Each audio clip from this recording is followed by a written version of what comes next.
আজি বহুদিন বিৰতিৰ মূৰত বিটিচিৰ বৃহত্তৰ অব ৰাইজৰ স্বাৰ্থত ৰাজনৈতিকভাৱে আৰু অৰাজনৈতিকভাৱে আমি আমাৰ প্ৰাপ্য অধিকাৰৰ স্বাৰ্থত আজি কিছু সময় আগতে আমি সদৌ অসম মদাহী জনগোষ্ঠী সংগঠনৰ লগত এনে বৈঠকত অৱহিত হৈছিলোঁ আজি মানসৰ আজি এই ডালফিল লজত। তো আমাৰ এই দুই তিনিটা বস্তুৱে আমাৰ ইয়াত গুৰুত্বপূৰ্ণ পালে যে অনাগত দিনত মদাহী জনগোষ্ঠী আৰু অবৰো সুৰক্ষা সমিতিয়ে বৃহত্তৰ অব ৰাইজৰ স্বাৰ্থত মদাহী জনগোষ্ঠী হিচাপে তেওঁলোকে যিখিনি এছটিৰ যিখিনি সমস্যা হৈ আছে এই গোটেইখিনি সমস্যা উত্তৰণৰ ক্ষেত্ৰত লগতে আমাৰ মাটি বাৰীৰ সমস্যাৰ ক্ষেত্ৰত যৌথভাৱে ৰাজনৈতিকভাৱে অৰাজনৈতিকভাৱে আমি কাম কৰাৰ কাৰণে সংকল্পবদ্ধ হৈছোঁ। এয়া আমাৰ আজি আৰম্ভণি হৈছে। নিশ্চিতভাৱে তেখেতসকলেও হয়তো কিছু সময় পিছত আমাৰ লগত আহি ইয়াতে যোগদান কৰিব। তেওঁলোক কথাখিনি যোগদান মানে আমাৰ সংবাদমেলত যোগদান কৰি কথাখিনি অৱগত কৰিব। গতিকে এটা কথা স্পষ্ট যে বিটিচিত আমি যিখিনি 22 লক্ষ অনাবৰৰ মাজত বিভিন্ন জাতি জনগোষ্ঠীৰ প্ৰত্যেকটা জনগোষ্ঠীৰে এটা নিশ্চিতভাৱে সমস্যা জড়িত। ইয়াতে আজি ৰাভাসকলৰো সমস্যা আছে, মদাহীসকলৰ সমস্যা আছে, আজি কোচ ৰাজবংশী এছটিৰ সমস্যা আছে, আজি আদিবাসী ভাইসকলৰ সমস্যা আছে, আজি নাথযোগীৰ সমস্যা আছে। কিন্তু এইবিলাক সমস্যাৰ সমাপ্তি কিন্তু কেৱল ৰাজনৈতিকভাৱে নিশ্চিতভাৱে হ'ব। সেই বিগত কিছুদিনৰ ধৰি আমি অবৰ সুৰক্ষা সমিতিয়ে বিভিন্ন ভাগত বিভক্ত হৈ থকা বিভিন্ন অৰাজনৈতিক সংগঠনবিলাকৰ লগত বৈঠকত অৱহিত হৈছোঁ, যাতে অনাগত দিনত আমি ৰাজনৈতিকভাৱে আৰু অৰাজনৈতিকভাৱে এটা যৌথ সংগ্ৰামৰ দ্বাৰা দি আমাৰ অস্তিত্ব ৰক্ষাৰ সংগ্ৰামখন কিছু আগবঢ়াই লৈ যাব পাৰোঁ। আজি কোচ ৰাজবংশীসকলৰ এছটিকৰণকে বিভিন্ন ভাগত বিভক্ত হৈছে। সেই ভাইসকলকো আহ্বান কৰিছোঁ, আপোনালোক একত্ৰিত হওক। কাৰণ কিয় আমাৰ এই বিভাজিত হোৱা শক্তিবিলাকৰ কাৰণে কিন্তু ৰাজনৈতিকভাৱে কিন্তু আমাক নিষেধ কৰিব গৈ আছে।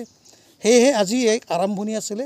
যোৱা বিগত কিছুদিন ধৰি আমি অবৰ সুৰক্ষাৰ ফালৰ পৰা বিভিন্ন দল সংগঠনৰ লগত আলোচনা কৰি অনাগত দিনত ৰাজনৈতিকভাৱে আৰু অৰাজনৈতিকভাৱে আমি আমাৰ অস্তিত্ব ৰক্ষাৰে সংগ্ৰামখন আগবঢ়াই নিয়াৰ স্বাৰ্থত তেওঁলোকৰ আমি আৰম্ভণি এটা আলোচনা আৰম্ভ কৰিছোঁ। আৰু অনাগত দিনত বিটিআৰৰ বিভিন্ন জাতি জনগোষ্ঠীৰ সংগঠনৰ লগত এটা বৈঠক নিশ্চিতভাৱে আমাৰ কম দিনৰ ভিতৰত আমাৰ বৈঠক এটা অনুষ্ঠিত হ'ব।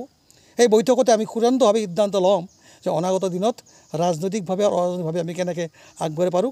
তাৰে আৰম্ভণি হিচাপত আজি মদাহী জনগোষ্ঠীৰ আজি মুৰব্বীসকলৰ তেওঁলোকৰ লগত এটা এলানি বৈঠক হ'ল আমাৰ। এই বৈঠকত তেওঁলোকৰ জাতিগত চাৰ্টিফিকেটৰ আৰম্ভ কৰি মাটিৰ সমস্যা, আমাৰ ভাষাৰ সমস্যা আৰু বিটিআৰ বিভিন্ন আমাৰ জনজাতি বা জনগোষ্ঠীসকলৰ যিবিলাক ল'ৰা ছোৱালী চাকৰি বাকৰিৰ সমস্যা, সেইবিলাক সমস্যাৰ কেনেকৈ কৰিব পৰা যায় তাৰ কাৰণে বিশদভাৱে আলোচনা কৰা হৈছে। আমাৰ চূড়ান্ত হোৱা নাই যদিও কিছু নিশ্চয় আগবাঢ়ি গৈছে। নিশ্চিতভাৱে আগন্তুক কিছুদিনৰ ভিতৰত আমি নিশ্চয় এটা সুফল পাই কেনে বিটিআৰ ৰাজপথত আমি অৰাজনৈতিকভাৱে আৰু বিটিআৰৰ ৰাজনীতিত ৰাজনৈতিকভাৱে প্ৰত্যক্ষভাৱে প্ৰাৰ্থী যদি প্ৰয়োজন সাপেক্ষে প্ৰাৰ্থী প্ৰক্ষেপ কৰি হ'লেও আমি এই আমাৰ সমস্যাৰ সমাধান কৰাৰ কাৰণে আমি যৌথ আৰু ঐক্যবদ্ধ সংগ্ৰামৰ আমি প্ৰত্যেকটা জাতি জনগোষ্ঠীৰে দলসমূহ আহ্বান কৰিছোঁ।